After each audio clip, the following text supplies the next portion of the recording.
How do you tell the story of 91 years without taking 91 years to tell it?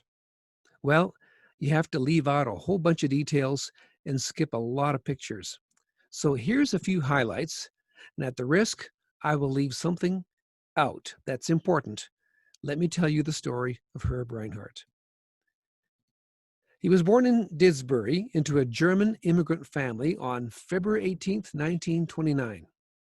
And as a teenager, Herb felt a call in his heart to give his life to God, and he fought it. But he eventually committed himself to follow Christ, and that decision would have a profound impact for the rest of his life. He had one older brother, Bernie, that he really enjoyed, and still good bros many years later.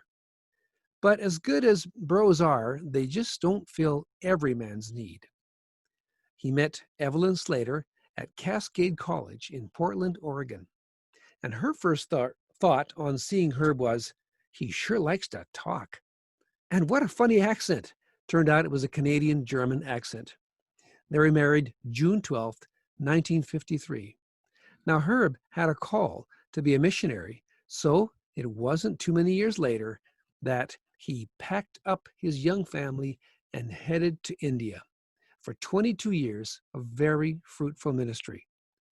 It was located at South India Biblical Seminary, where Dad and Mom both served as professors. Dad worked in administration and was the principal of the school and did many things at the school there that we as children actually didn't get to see too much because we were off to boarding school most of the year. But whenever we came home, it was heaven. There was my sister playing with our dog. There were snakes to catch and skin. Here's Norm and Sharon working on that. And meanwhile, my brother Laz was catching huge rats. And we all worked on projects like this homemade go-kart, pedal cart.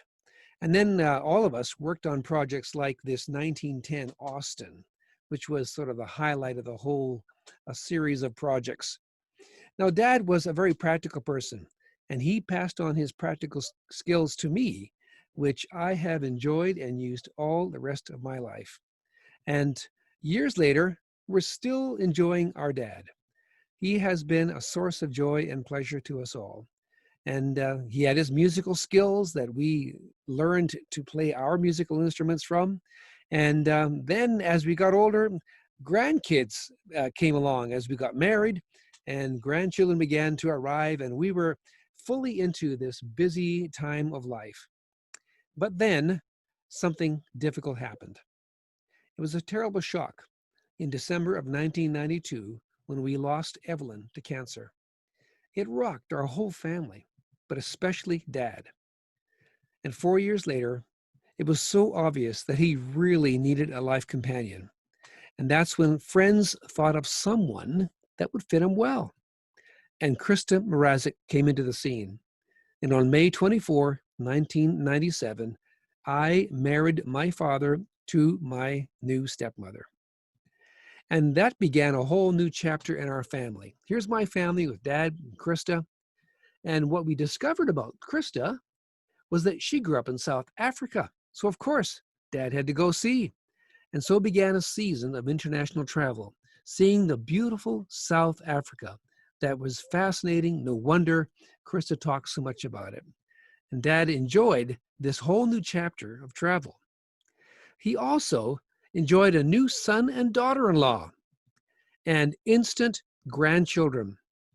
And here's a new family, Peter and Haley, living in Romania, and more grandchildren, getting involved in volunteering at CARED International, helping and putting his practical skills to work, passing on his mechanical skills here, and camping.